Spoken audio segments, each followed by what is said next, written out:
natural healing, a mother's journey, global speaker, and a sickle cell advocate. Today I want to talk about vaccinations, vaccines, and sickle cell. Now, this will apply to children who doesn't have sickle cell or not. But I want to talk to you about why I decided to stop vaccinating my child. I know this is a very sore topic, but just to educate people, because a lot of us are not educated and we have not been informed. We've been misinformed. You know, sickle cell crises, for example. People with sickle cell still having crises month after month after month, still in pain for years. Nothing seems to get better.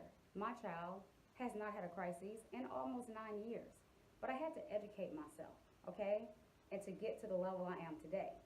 Now, I was in a position where probably millions of people are saying to myself, I'm going to vaccinate my child because what happens if this? What happens if that? Until I became comfortable and understood what vaccinations were, and most importantly, how I can prevent the mumps, the measles, all these viral infections, which it's just, they're viral infections, that's it. But until I came comfortable with how to help my kids and how to prevent mumps and measles and all those chickenpox and things like that naturally, then that's when I became 100% totally confident and stopped vaccinating my child, my kids. So number one, I'm going to talk about why I don't. Number two, I'm going to talk to the people today who was in my same shoes years ago, who's afraid, who's saying, no, I'm going to do it. I'm going to give you options. I'm not telling you not to do it. You can still do it. That's your right as a parent. I'm going to give you safer options if you are going to continue to vaccinate your kids, because a lot of us don't know this. Okay, so the reason why I agreed to not vaccinate my kids anymore, because of what's in the vaccines. You have mercury, you have aluminum. Okay, everybody have the internet, and you can Google these ingredients and you can see the danger, the harm that it can do to the body. Number two, 30 years ago, children received between 12 and 15 vaccines. Today, children receive over 72 vaccines. Now, 30 years ago, autism was 1 in about 15,000. Today, it's 1 in 42. Now, with this information alone that I just said to you, should kind of trigger something in your head to say, wow, that's a lot of chemicals and toxins we're putting in these babies' bodies today, 72? So now, autism has raised through the roof. And on the CDC website, it plainly states, clearly states that the MMR can cause brain damage. So you first have to understand, you have to look at the evidence, you have to look at the facts. And then I started saying to myself, okay, what is the measles? What's the mumps? What's the chickenpox? They're viruses, viral infections. And then I started saying, okay, I already give my kids natural antibiotics. So if they come down with a fever, 99 temp, I immediately start giving them their natural antibiotics every single hour. And guess what? That fever breaks the very next day, if not the next 2 days for sure. So it doesn't matter if my child was around someone who had the mumps, the measles, or whatever, and then my child came home and I'm seeing that it's a 99 temp or 100 temp, I'm going to immediately come in with the natural antibiotics every hour to kill that infection before it even gets inside of the body. So now my child is back healthy again, the virus, the fever is gone, and we're back to normal. Just like sickle cell. If my child was to have a crisis, and this is a fatal blood disease we're talking about, if he started to have a pain crisis, I give him even flow every single hour, and within a matter of a few hours, the crisis is over with, and life is back to normal. Okay, so that's the reasons why I chose to stop vaccinating my kids. But I want to talk to the people who are going to do it regardless. They do not care about natural. They don't care. They're going to vaccinate their kids. And you know what? That's your right. So the things that I would strongly encourage, because children today are getting too many vaccines. I don't care what nobody says. 72 vaccines is too much, okay? So, you may not know this, but what I would do is delay. It's your right as a parent. You can delay vaccines.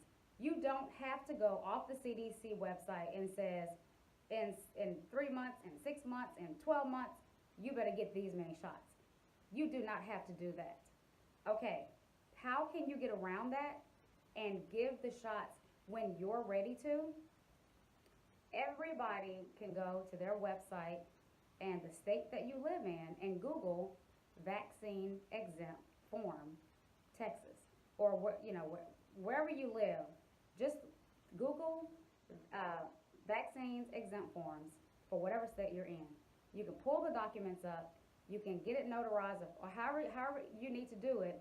You turn one copy into the school. You turn one copy into the kid's pediatrician, and they cannot say not one word to you. Now, what you do is you can vaccinate when you're ready to vaccinate. So if you want to delay the MMR to another 6 months, then that's your right to do that.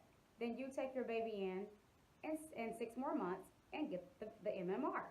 Now, I would highly suggest not to get this shot altogether. Ask the doctor to separate the shot out, because this is the one that has 3 in 1. All right. Next, I would advise parents not to let the doctors give your baby multiple shots at once. And this is why.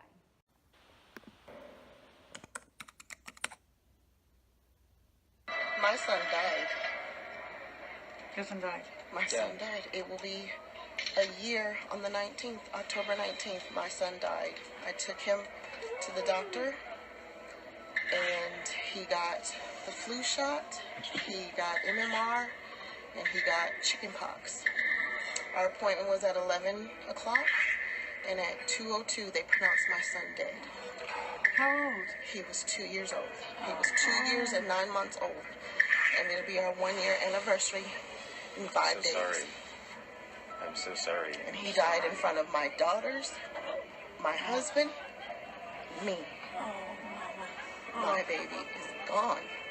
And the autopsy report states that the cause of death was an anaphylactic reaction to the vaccines. This was my baby. Oh, no. So sweet. Oh, he's Mama. beautiful. He's beautiful. Okay. Now, we saw that this baby went in. He got the flu shot. He got the MMR and the chickenpox. 4 shots. The baby passed away a few hours later. So, it happens, okay? We're not going to see this in mainstream media. We're not, because they don't want you to know this. But you cannot allow doctors to give your baby multiple shots. If you're going in to get vaccinated, only get 1. Tell the doctor 1 shot today. If they try to strong arm you, you tell them this is your child. You have the right to make that decision. Do not let anybody twist your arm into giving your child multiple shots, because at the end of the day, if anything happens to your child, you can't sue them. You can't sue the doctor. You can't sue the drug company. It's nothing you can do. So sad, too bad. And that's why we need to educate ourselves more and understand what it is that we need to be doing. I want to share with you another story. Check this story out.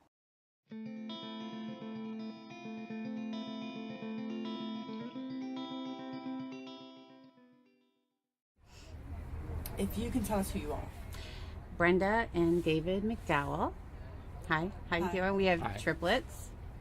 We Oh, have look at that. triplets that They are now they 10. I literally got. They're 10 years old. They're 10 now. That's So before is the that injury. 2 boys and a girl. 2 boys and a girl. And their names. I've written their names on the bus, so I do know. Richie, Robbie, and Claire, just as they are in that picture. Yeah, they're gorgeous. Okay. All right, so let's talk about what happened. Well, every day in our life was a party. Every single day they were holding hands and smiling and laughing and looking at each other, engaging in each other. And we brought them in at 9 months and 4 days we were doing one vaccine at a time. They were born 36 weeks, triplets, basically 5 pounds each. Yeah, we did well. They were well. Everything was well. They came home after a few days of being monitored in the NICU. And on June 25th, 2007, we brought them in for the pneumococcal shot. So just that shot? One shot. And I went in, not with my husband, he was working. I went in with my nanny, and we went in at 10 a.m. Is it all three? All three, yep. And it was the last one on the page is the June 25th, 2007 was the shot that did it. And we went in at 10 a.m. for the shot. My daughter still has the mark on her leg from the shot. She was the first one to get it, and she screamed and never really stopped screaming after that. But we continued. We didn't know. We did the boys as well. By noon, Claire shut completely off. Claire, our daughter, shut off first. It was as if she was blind and deaf and complete failure to thrive, from super, super happy, smiley girl to, this is a picture of her. She had full-blown eye contact. She was super lovely. And she shut right down. And all she did at that moment was stare at the ceiling fan. So that was at noon. We had the shot at 10 a.m. 2 o'clock, we watched Richie shut off. All his raspberry blowing and mama dada and the furniture walking and everything, they just shut off. All the giggles, all the smiles. Again, failure to thrive. They lost all their reflexes. I'm an educational audiologist. I actually did the test for the stapedial reflex, which is a little muscle in the middle ear, just to see if a muscle they can't control was still working, and it didn't. The stapedial reflex dampens sound, so your ears don't hurt from a really loud sound, and both of them had no stapedial reflex. They stopped blinking, stopped yawning, stopped coughing, stopped sneezing. You could go towards their eyes and they wouldn't even nothing would faze them. They lost their startle reflex. I threw a telephone book on the floor behind them, and no startle. Nobody even looked to see what it was. So that was 2 o'clock. We watched Richie shut down, and I couldn't breathe.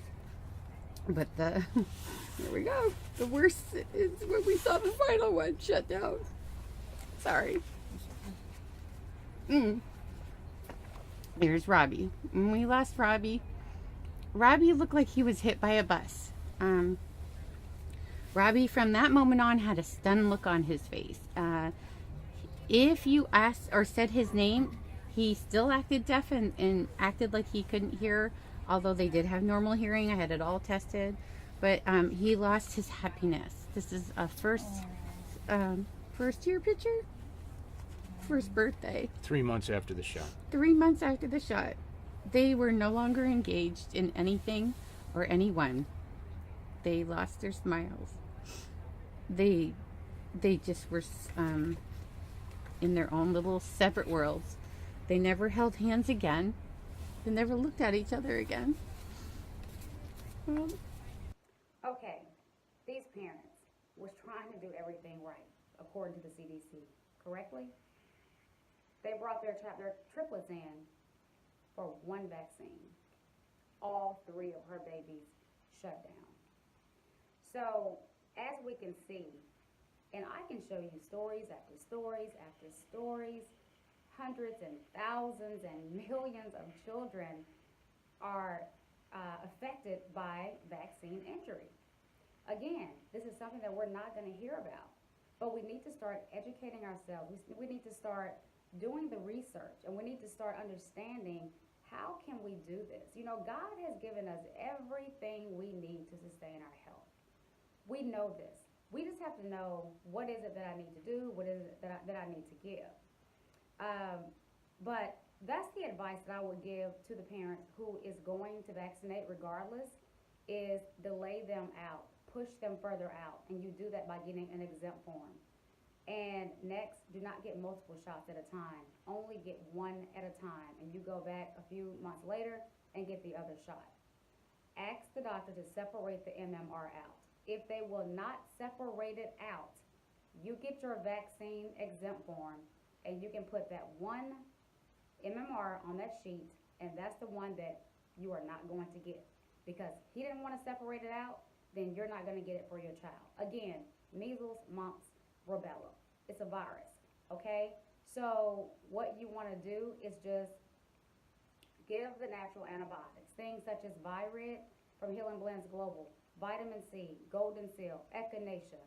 There are so many different natural antibiotics out there that actually keep the immune system strong, and it's going to keep it protected and not allow all these germs, infections, and things to come in and attack the body.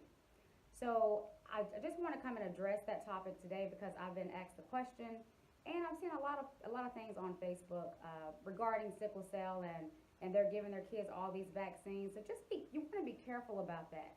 You want to be careful about vaccines in the very first place. So, but I know that we're in a society today where we're just going to listen to whatever the doctor tell us. I was there. When my kids were babies, I would just go in, and if they're like, oh, they're behind 4 shots, okay, give them 4 shots. I didn't know any better.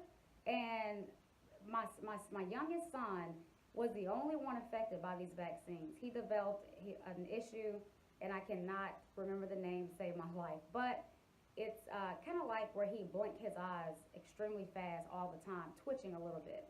And that is also one of the side effects, but I have actually given him lots of herbs and enzymes and minerals to kind of detox all those mercury and aluminum out of his body. So now today he's better, but that was the only thing that affected my child.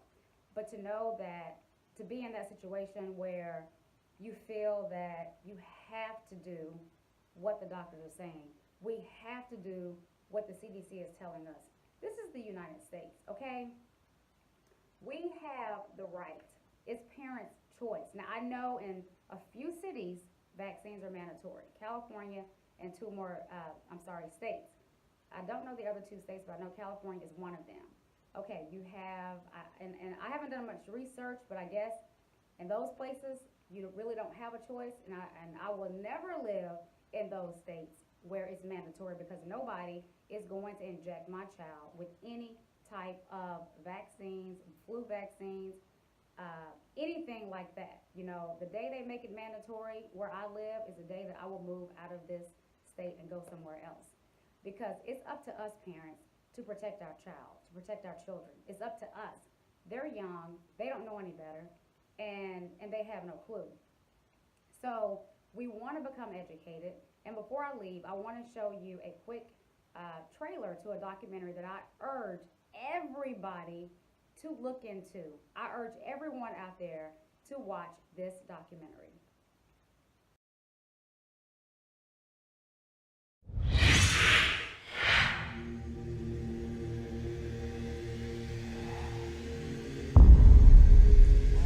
My phone rings, and it's Dr. William Thompson. You and I don't know each other very well. You have a son with autism, and I have great shame now. There's a whistleblower from the CDC who's going to come out and say that the CDC had committed fraud on the MMR study and that they knew that vaccines were actually causing autism. My oldest son, Ian, was walking and running. After the vaccine, he was no longer able to do that. So I called the clinic and I said, I think my child's had adverse reaction to those shots. And then came the head bang, the constant banging against anything that he could find. Right now, I'm sitting in a very pretty position in terms of providing you a lot of information. The first thing that Thompson did was to plot a graph. Now, if there's no link between early MMR and autism, those 2 lines should track together. Now, they do track together until they get to 15 months. Then they separate, and they continue to separate thereafter. And they sliced and diced the data in an effort to get rid of that effect. The relative risk of receiving an autism diagnosis was astronomical. Wow. The CDC had known all along there was this MMR autism risk. In CDC's judgment, the best public policy is to continue vaccination unchanged. You who run our health agencies in this country, you have an obligation to make sure that these studies are complete, thorough, so that we have all the facts. Oh my God, I cannot believe we did what we did. But we did. Omission of crucial data, destruction of documents, misleading the Congress, grievous harm to innocent children.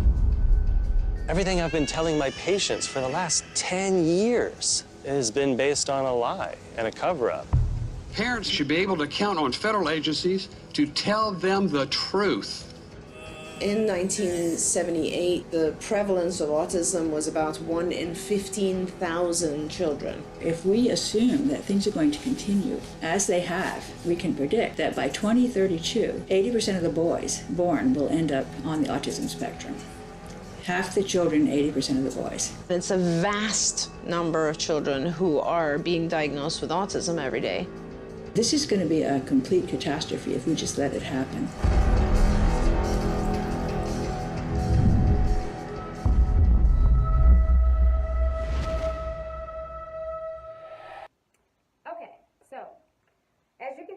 That was a lot of very interesting information. There's so much that goes on in the world today that we do not hear about.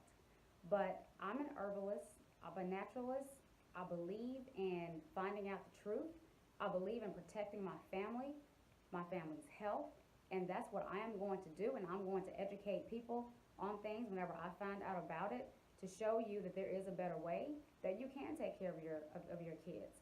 And just like with sickle cell disease, we are now doing a double-blind study in Kenya, Africa, with even flow, and I'm super excited about that because sickle cell is a chronic disease that millions of people are dying from all over this world, and all people have to do is take one little supplement. It's a food supplement, and they can have quality of life. It's truly amazing. So anyway, thank you all so much for joining today.